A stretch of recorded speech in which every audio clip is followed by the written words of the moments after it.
Amém? Boa noite. Bom, a gente está fazendo aquela série de estudos na primeira carta de Paulo aos Tessalonicenses. Amém? E nós estamos no capítulo 4 da carta. Os irmãos podem abrir o capítulo 4 da carta. 1 Tessalonicenses. Capítulo 4.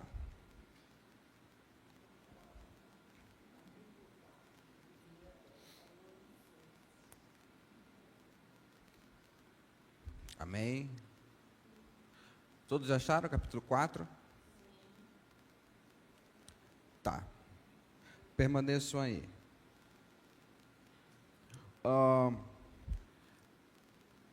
Eu gostaria de relembrar com vocês alguns pontos que a gente viu no estudo passado, ou nos nossos últimos encontros. Amém? Só para a gente saber o que é que nós estamos lidando aqui essa noite. O contexto, irmãos, basicamente, do capítulo 4, Paulo ele vai dar uma exortação prática, certo? Sobre o dever que nós, como cristãos, temos de fugir da imoralidade sexual. Amém? O dever que nós temos de fugir da imoralidade sexual. Então, o que Paulo já havia abordado anteriormente foi o seguinte: enquanto ele esteve lá com o povo de Tessalônica, ele havia ensinado, certo, como aquele povo deveria viver, ou seja, de um modo como eles pudessem agradar a Deus. Amém?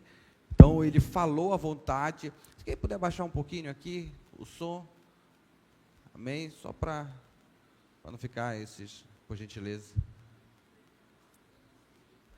Só vai abaixando aí, tu vê que vai diminuindo.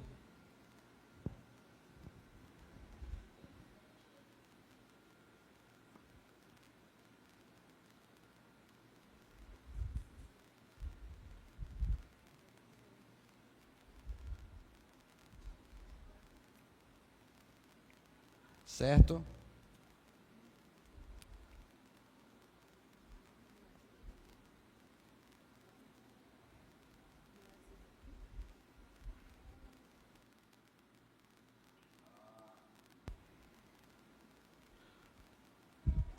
Tá ok?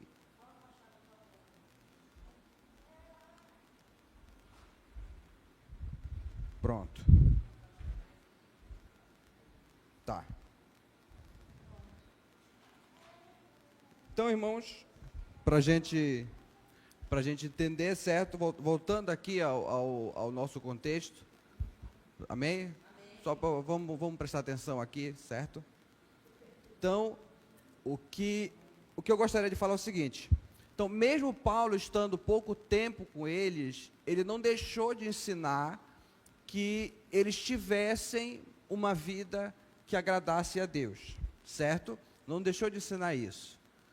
Paulo ele havia falado que a vontade de Deus para a vida deles era a santificação deles. Isso está no verso 3, na qual ele diz: olha, a vontade de Deus para vós é esta, a vossa santificação, certo?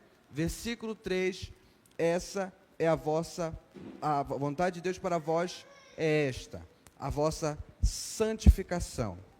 Depois disso, irmãos, Paulo vai explicar no que consiste uma vida em santidade, no que consiste essa vida de santificação, cuja vontade vem de Deus.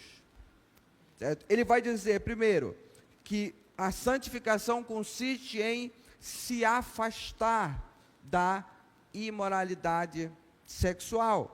Final do verso 3, olha, ele diz: a vontade de Deus para vós é esta, a vossa santificação, por isso afastai-vos da imoralidade sexual. Vimos também que no original grego dessa palavra, Paulo utiliza aqui o termo porneia, uma palavra grega, porneia. Essa palavra é que vem de onde vem a nossa palavra para pornografia. Amém? O significado básico dessa palavra dentro do Novo Testamento é qualquer relação antes ou fora do casamento, de acordo dos termos da Bíblia, de acordo com aquilo que Deus ordenou em sua palavra. Santificação consiste também em controlar o corpo, certo? Verso 4 e 5. Cada um de vós saiba manter o próprio corpo em santidade e honra, não na paixão dos desejos, à semelhança dos gentios que não conhecem a Deus, certo? A ideia aqui que nós vimos também é que nós não devemos nos entregar aos desejos sexuais, aos desejos da nossa carne, em especial os desejos sexuais segundo o contexto. O nosso corpo, irmãos, ele foi criado por Deus e, portanto, nós devemos usá-lo para glorificar a Deus, certo? Inclusive, também, essa é uma característica daqueles que não conhecem a Deus. Amém? Conforme o verso 5 aqui do que Paulo está nos ensinando, vai nos falar. Ok? Então, é isso que Paulo está nos ensinando. E santidade também consiste em não enganar o seu irmão, certo? Qual a ideia aqui? A ideia básica, irmãos, aqui, do que Paulo está falando, é que eu não posso tentar iludir um irmão para obter vantagens ou alguma satisfação sexual, certo? Por exemplo, um casal de namorados que vai avançando, mas ele não tem intenção, ou ela não tem intenção de casar, e assim por diante, ou qualquer tipo de vantagem sexual que venha a certo? Então, tudo isso, irmãos, está relacionado àquilo que Paulo vem falar sobre a santidade que Deus requer de nós. Esse é o tipo de santidade que Deus requer de nós. Santidade também na área sexual, certo? Se Deus quisesse, preste bem atenção, se Deus quisesse, Ele poderia simplesmente falar, ou ordenar que nós fugíssemos da imoralidade. Ele poderia ou não poderia? Simplesmente ordenar, sem dizer mais nada. Ele poderia, certo? Por quê? Porque Ele é Deus. Ok? Mas, ao mesmo tempo, Ele decide dar razões para isso. Sabe, porque geralmente a gente fala assim, não posso fazer isso, mas por quê? Né? Às vezes nós somos questionadores, nós queremos questionar, por que eu não posso fazer isso? Né? Às vezes, vou me lembrar quando eu vivia debaixo da saia da minha mãe, aí a mamãe proibia de eu fazer alguma coisa, eu falava assim, mas por que eu não posso?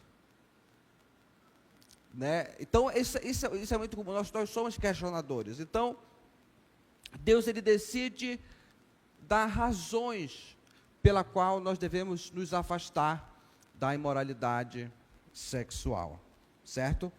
Então, eu convido você a ler essas razões comigo. Final do verso 6, capítulo 4 de 1 Tessalonicenses, final do verso 6... Pois o Senhor é vingador de todas essas coisas, como já vos dissemos, e testemunhamos. Porque Deus não nos chamou para a impureza, mas para a santificação. Portanto, quem rejeita isso, não rejeita o homem, mas Deus que vos dá o seu Espírito. Amém? Tem aqui a leitura da palavra de Deus, vamos orar. Querido Deus, queremos te render graças nessa noite, por essa oportunidade de estarmos estudando Tua Palavra.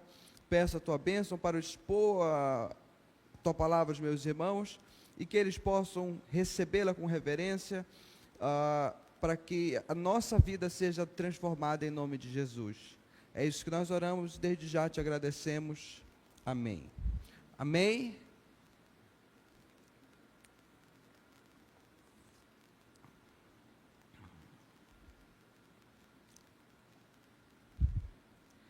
Então, irmãos, com base nesse texto aqui que nós vimos, qual é a minha intenção com vocês essa noite? Eu vou destacar aqui 4 razões pelas quais nós devemos nos afastar da imoralidade sexual, certo? E esse tipo de ensino, não menosprezem ele, certo? Você pode até não se encaixar nesse contexto, certo? Mas todos nós estamos sujeitos a eles. Talvez vocês tenham em casa pessoas que vivem na imoralidade sexual e, contudo, às vezes até passar a mão na cabeça, nós toleramos isso de bom grado, certo? E aqui as razões que Deus dá para a gente não se envolver nas práticas de imoralidade sexual. Lembrando, irmãos, que quando eu falo em moralidade sexual, pode parecer parece um termo bem grosseiro, né? Por exemplo, chegar com uma pessoa e falar que ela é uma imoral. Parece um termo grosseiro, certo? A gente pensa que é alguém que sai com várias mulheres prostitutas e várias coisas, só que não. Envolve isso também. Mas o contexto, a palavra, o termo para imoralidade sexual é qualquer relação sexual fora ou antes do casamento.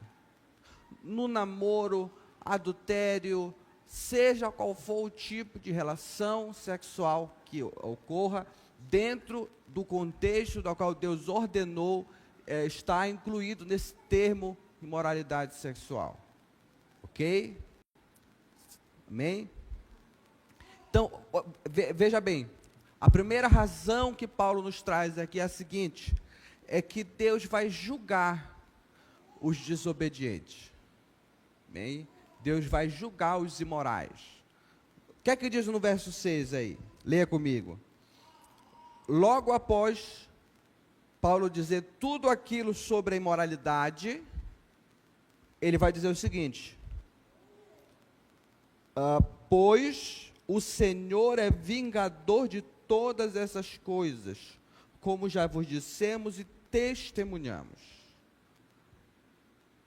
Irmãos, a gente precisa entender uma coisa: Deus leva muito a sério a pureza do seu povo. Deus leva muito a sério a pureza sexual do seu povo. Ele leva tão a sério, que ele executa e executará juízo contra aqueles que o desafiam e vivem uma vida imoral. Certo? Deus leva muito a sério essa questão. Mas é certo também que, se nós pecamos nessa área e nos arrependemos, o que a Bíblia fala acerca de Deus? Que Ele nos perdoa, nos aceita e nos limpa, conforme a primeira carta de João, capítulo 1, verso 9, vai nos ensinar. Mas aqueles que decidem continuar a viver na prática da imoralidade, Deus, ele executa disciplina. Deus executa disciplina. E aqui a gente precisa entender um ponto importante. Jesus, irmãos, o nosso Senhor, ele é salvador do pecador arrependido. Jesus salva o pecador que se arrepende, mas aquele que decide permanecer na desobediência, ele julga e disciplina, quer seja nessa vida, quer seja no juízo vindouro. E um dos argumentos, talvez, que se use contra esse ensino bíblico aqui, da pureza sexual, é o seguinte: esse ensino de Paulo, ele é muito forte. Por que ele é forte? Porque ele quer basear uma conversão com base no medo. Veja, Paulo está falando assim, olha, se você não largar a imoralidade, você vai para o inferno. Então, a gente pensa, é muito forte esse ensino de Paulo, porque é um ensino baseado no medo. Cadê o amor de Deus aí? Ele vai falar do amor de Deus. Mas pare e reflita um pouco comigo. E me diga o que é melhor. Pense e reflita no que é melhor. É melhor nós nos convertermos e irmos para o céu porque tememos a Deus, ou nós não temermos e irmos para o inferno? Isso vale da gente ponderar, considerar no nosso coração o que é que vale a pena, o que é melhor.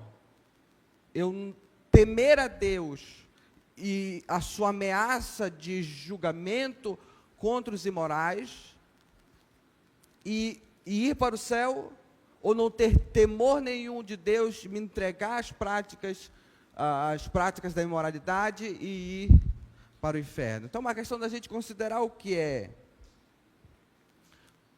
mais importante, certo? O que é mais importante? E é importante se lembrar disso, irmãos. Quem vive na prática da imoralidade não vai ver Jesus como seu Salvador. Pelo contrário, vai ver Jesus como vingador. Quem é o vingador aqui? É aquele que executa a sentença, ou seja, ele vai trazer a condenação ou o juízo de Deus contra você. E aqui é um ponto importante que a gente precisa parar para pensar. Certo? Essa ideia de viver na imoralidade.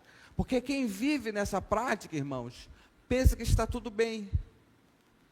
Quem vive na prática da imoralidade pensa que está tudo bem. Pensa que a gente pode viver uma vida sexualmente ativa fora de um contexto de casamento, quer seja pela fornicação ou pelo adultério, que está tudo bem. Que Deus é bom, nada vai acontecer, afinal, o importante é amar, né? Não é essa mentalidade de hoje em dia? Pode, a gente se ama, a gente vai até casar um dia, não é essa mentalidade que tem imperado hoje em dia? É isso que nós estamos aprendendo aqui? Não é isso que a Bíblia nos ensina. Uma realidade é que Deus pune o imoral.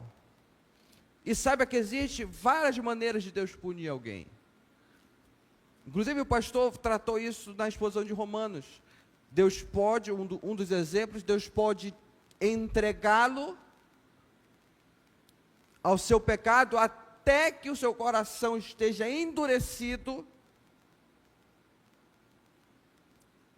e ele não tenha mais nenhuma sensibilidade às advertências do Espírito Santo contra a prática da imoralidade.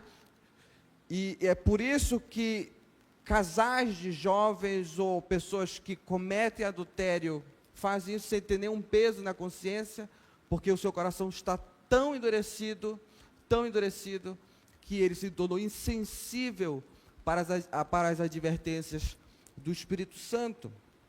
Deus é uma maneira de Deus julgar alguém, caso ele rejeite o seu ensinamento. Ou também ele pode julgar no grande dia. Não importa o dia, não importa quando. Deus, ele vai julgar os imorais. Essa é a primeira razão, irmãos, pela qual se deve abandonar a imoralidade sexual. Deus julgará os imorais, Deus julgará os desobedientes. Também, irmãos, a segunda razão é por causa do chamado evangélico. Leia comigo o que está escrito no verso 7. Porque Deus não nos chamou para a impureza, mas para a santificação. Tem um texto de Efésios 1, verso 4, que fala o seguinte: Deus nos elegeu antes da fundação do mundo para sermos o quê, irmãos? Santos e irrepreensíveis diante dele em amor. Ou seja, em outras palavras, Deus nos elegeu, nos chamou, nos salvou para o quê? Para a santidade novamente. Isso aqui está... Toda a Bíblia vocês vão ler isso aqui. Deus nos chamou para a santidade.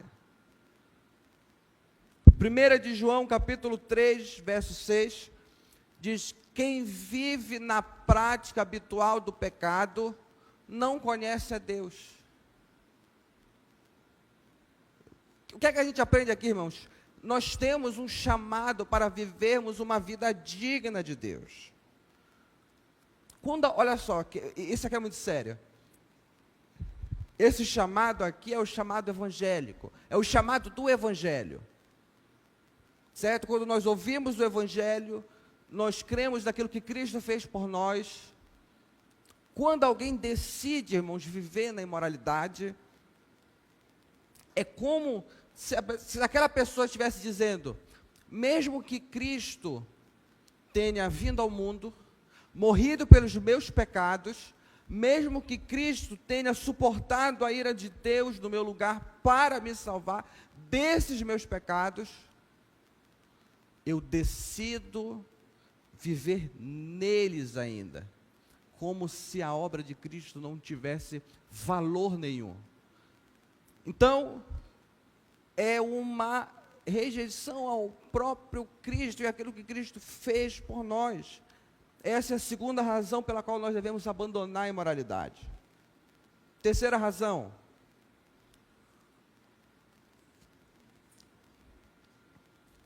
É que quem rejeita a impureza, ou melhor dizendo, quem rejeita a pureza sexual, rejeita a Deus. Ou rejeitar a pureza sexual é rejeitar a Deus. Veja o verso 8, primeira parte, diz assim: portanto, quem rejeita isso, não rejeita o homem, mas, quem é que a gente rejeita? Mas Deus. Se Deus, irmãos, nos chamou para uma vida de santidade, para sermos santos, e a gente considera isso de pouca importância, não é a Paulo que você está rejeitando, não é a mim que você está rejeitando, é quem? É Deus. Deus é o autor dessas verdades, certo? Então, não adianta ficar bravo com Paulo, comigo.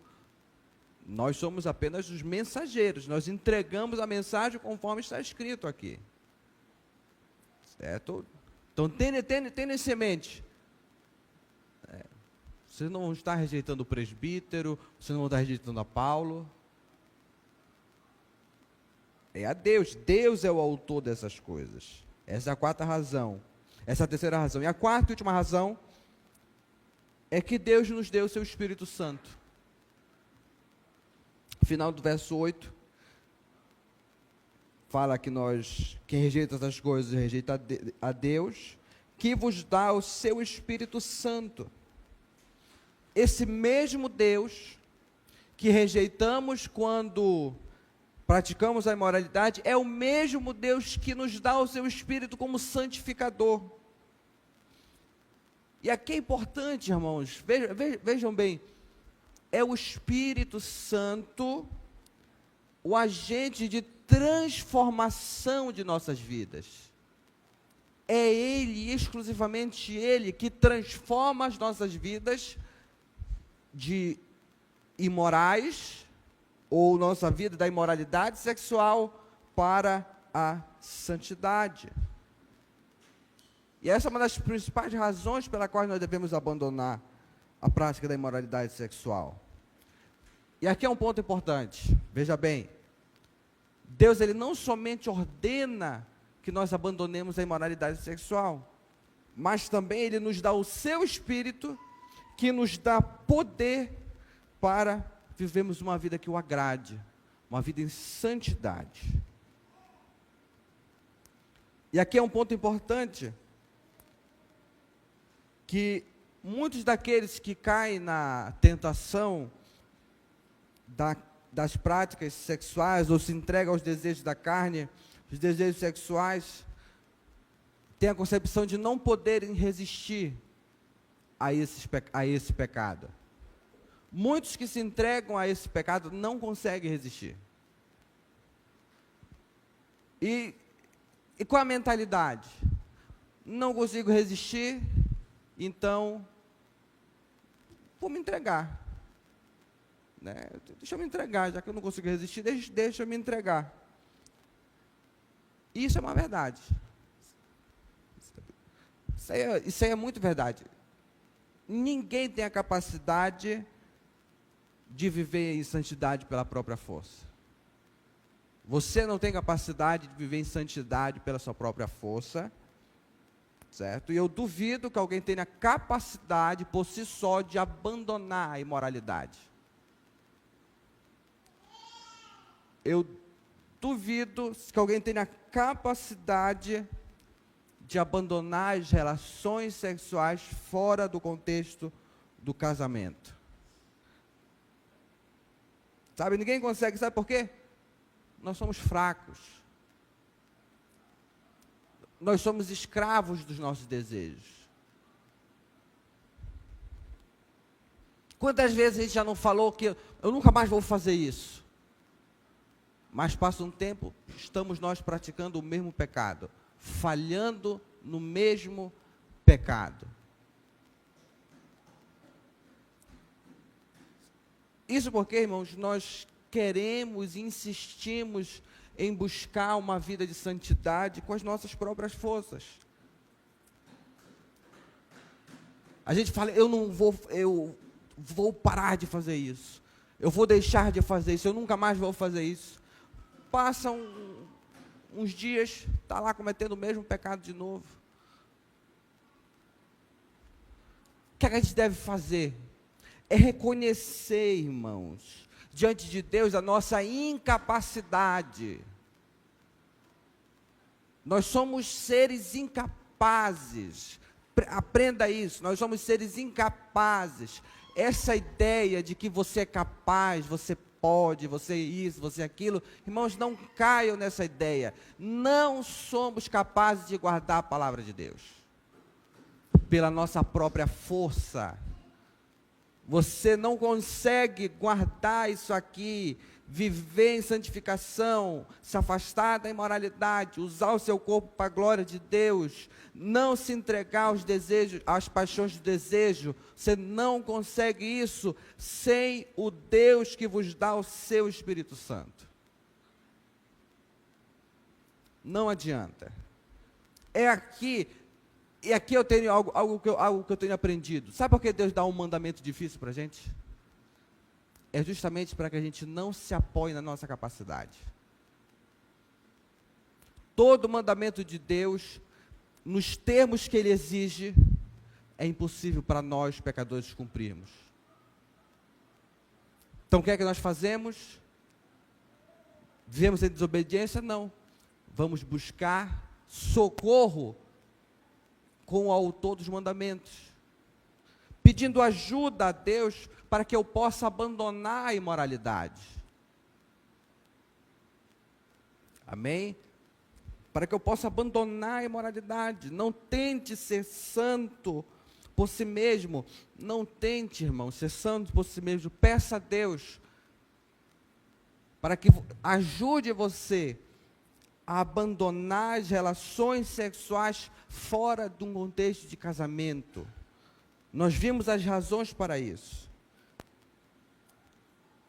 E Deus concede a você e a todos nós o seu Espírito Santo para que a gente consiga obedecer a sua palavra.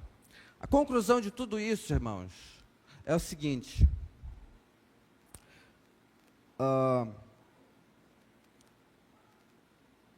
Para quem tem vivido na imoralidade, lembrando, novamente, a palavra utilizada aqui para imoralidade é o sexo antes ou fora do contexto do casamento, sexo no namoro ou a questão do adultério.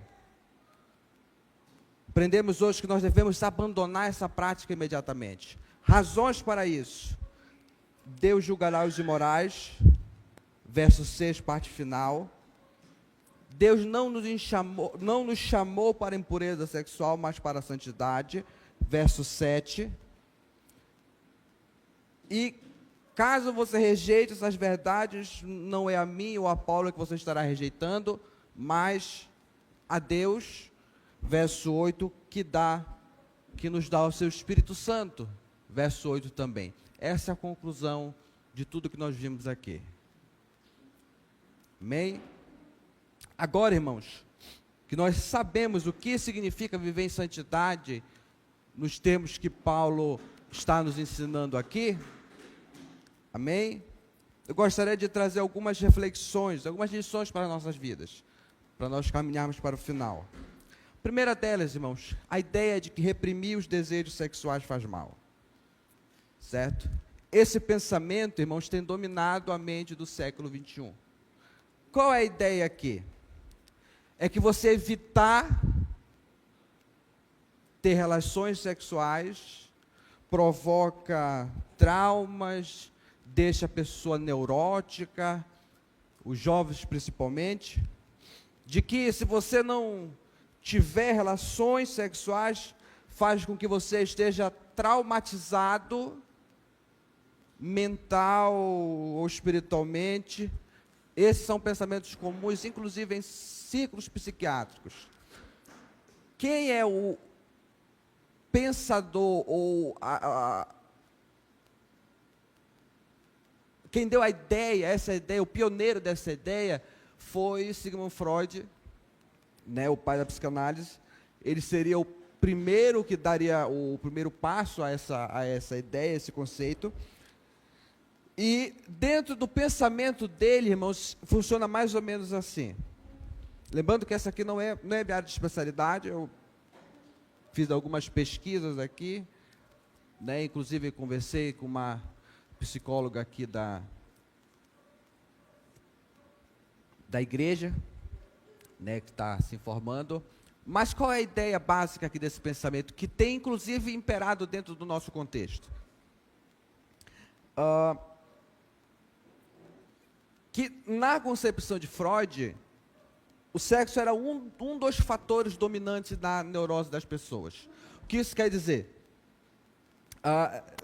Basicamente o seguinte, e também a motivação, o ser humano ele é motivado, basicamente, uma das motivações para o comportamento humano seria uma motivação sexual.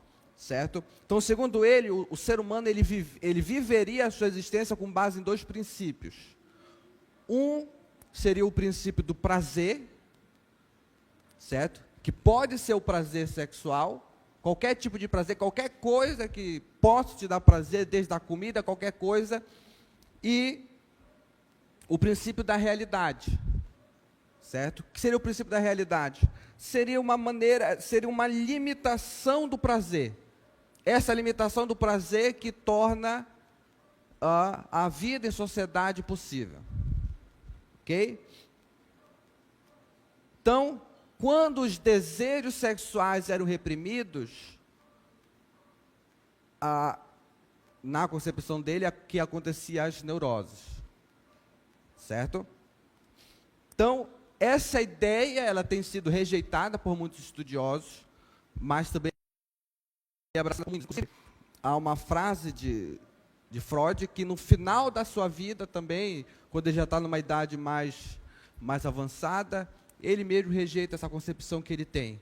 Mas, pare para pensar, irmãos, no fundo, esses argumentos não passam de desculpas para justificar, quer seja diante de Deus, da igreja ou dos homens, a imoralidade sexual.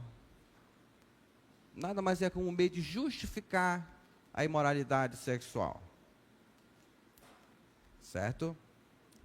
Como se ter relações sexuais hoje, fora do contexto do casamento, fosse como uma maneira de justificar. Não, Na verdade, irmãos, não há pesquisa prática que comprove essa teoria de Freud. Na verdade, o que eles abraçam aqui é justamente esse fato, que, porque, como diz aquela canção, né? Simplesmente porque Freud explica, né? A segunda lição que a gente pode aprender é que o evangélico, irmãos, ele não é contra o sexo. E essa é uma visão distorcida que as pessoas têm da vida cristã. O evangélico não é contra o sexo. O evangélico, ou, para não usar esse termo, a fé cristã, ela não é contra o sexo. A fé cristã é contra o sexo antes ou fora do casamento. A fé cristã entende, irmãos, que o sexo foi criado por Deus, foi estabelecido por Deus para pessoas legitimamente casadas. E Deus nos criou como seres sexuados. E isso aqui é algo interessante. Que a gente pensa que o sexo é somente para a procriação. Mas pelo contrário, não é somente para isso. Ele também tem a finalidade de satisfação. Amém? Como um meio de comunhão entre entre o homem e a sua esposa. É o ponto mais alto de comunhão, de intimidade entre o marido e sua esposa. Então, na Bíblia, irmãos, as relações sexuais, elas são bênção, desde que desfrutadas dentro dos limites estabelecidos por Deus. Que é inclusive o criador do sexo. Essa verdade pode até chocar, parece que choca, né? Deus é o autor, Deus é o criador do sexo. Sim, irmãos. Ele que estabeleceu essa relação entre o homem e a sua mulher. Olha o que Provérbios fala, Provérbios capítulo 5, versos 18 e 19. Algo bem poético aqui. Que teu manancial seja bendito. Aqui ele está falando, basicamente, o resumo seria o seguinte: olha, não se entregue a uma mulher que não seja tua. Amém? Não se entregue a uma mulher que seja tua. Segundo os termos que está usando, olha, não se entregue à imoralidade. No caso aqui seria o adultério. Aí o autor de Provérbios, Salomão, vai dizer o seguinte, capítulo 5, versos 18 e 19. Que teu manancial seja bendito. Alegra-te com a esposa que tens desde a mocidade. Como coça amorosa e gazela graciosa, que os seios de tua esposa sempre te saciem e te sintas sempre embriagado pelo seu amor. Que Paulo está usando o eufemismo justamente para as relações sexuais entre marido e sua esposa. Certo?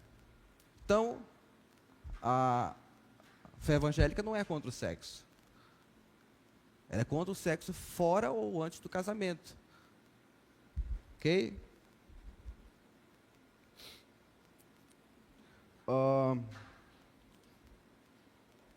Como eu falei, certo? A nossa terceira edição, que essa ideia, irmãos, de que a gente reprimir desejos sexuais possa causar traumas. No fundo, irmãos, isso aí é uma maneira das pessoas quererem colocar a culpa em Deus, na igreja, nas pessoas, de quererem criar ou fabricar, ou de serem uma fábrica de neuróticos. Certo? Só que, na verdade, irmãos, ou melhor dizendo, sem dúvida a Bíblia, ela ensina a abstinência sexual, a virgindade, a pureza sexual para quem não é casado. E, segundo a concepção dessas pessoas, se essas coisas causam traumas, neuroses, significa o seguinte, que o ensinamento da Bíblia é radical e deve ser rejeitado. Ok? Mas o interessante é que não há comprovação estatística desse assunto. Na prática não há. De que realmente haja uma relação entre abstinência sexual e neuroses. Inclusive, né, tem uma pesquisa que prova exatamente ao contrário, né? Eu não trouxe a referência porque a pesquisa, quando eu fui ver a fonte da pesquisa, era em inglês, e como eu não falo fluentemente, né, aí não deu para me trazer, certo? Mas qualquer coisa eu posso disponibilizar depois. O único problema aqui é pago. Bem, e a quarta e última lição, irmãos. Não se entregue aos desejos sexuais, certo? Não se entregue aos desejos, não importa o que digam. Não caia nesse pensamento que é comum no século XXI, de que se guardar para o casamento é coisa tão do passado. Basicamente isso que a gente vê hoje em dia. Se guardar para o pensamento é coisa tão do passado. A gente está no século XXI, hoje em dia tudo muda. Afinal, o importante é o amor, não é verdade? A gente se ama, a gente vai até casar. Mas não cai nessa ideia. Você não vai ficar doido se você se guardar. Você não vai ficar doido. Certo? Mas ao mesmo tempo que eu falo para você não se entregar à imoralidade, eu preciso te falar outra coisa. Que se você decidir viver em santidade, certo? Nos termos que a gente está vendo aqui, ou se você se decidir se guardar para o casamento, isso vai provocar conflitos na sua mente, no seu coração. Você vai ter lutas, certo? Você vai ter lutas. Mas o que é que a gente precisa saber aí? O que é que a gente precisa saber? Que essas lutas, irmãos, esses conflitos são normais para todo cristão que deseja viver uma vida reta e que agrade a Deus. Toda pessoa, irmãos, que quer viver uma vida reta que agrade a Deus, matando o pecado e se revestindo de Cristo, vai ter conflitos. Isso é normal. A palavra de Deus nos alerta sobre isso. Qual foi a exigência que Jesus fez dos seus seguidores? Quem quer ser seguidor de Cristo deve fazer o que primeiro? Negar, tomar sua cruz.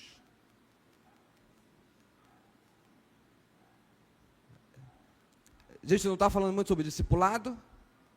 Sobre a ideia do discipulado? Pois é, o discipulado é isso. Negar a si mesmo. Isso gera conflitos dentro da gente. Conflitos entre a nossa vontade e a vontade de Deus. Amém? Então veja, hoje, irmãos, a gente aprendeu o seguinte: as razões pelas quais nós devemos abandonar a imoralidade sexual. Certo? E é importante que a gente entenda isso. Certo? Que se a gente estiver vivendo nessa prática, é importante a gente abandonarmos ela. Ou a gente abandonar ela. Mas não somente abandonar, porque ninguém consegue abandonar a imoralidade sexual. Esse é um ponto interessante. Te comentou isso anteriormente. Por si só ninguém consegue. Porque nós aprendemos, não somos capazes, não temos capacidade, somos fracos, escravos dos nossos desejos. E aí que entra o nosso clamor a Deus, para que a gente, na dependência do Espírito Santo, a gente busque obedecer a sua palavra, naquilo que Ele nos ensina nesse termo. E se afaste de tudo aquilo que leva a pecar sexualmente.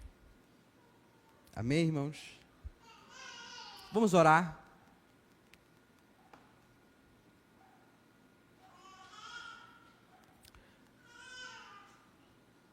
Senhor meu Deus, queremos nesse momento, Senhor, te agradecer.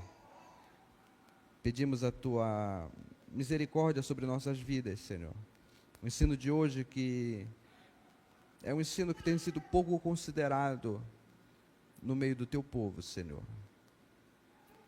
Nós temos tolerado, Senhor, o pecado em nosso meio, mas pedimos que tu nos dê reverência diante de ti, e que os princípios que estudamos hoje, e essas razões, sejam suficientes, Senhor, para nós olharmos o pecado com repugnância, assim como tu vês, Senhor.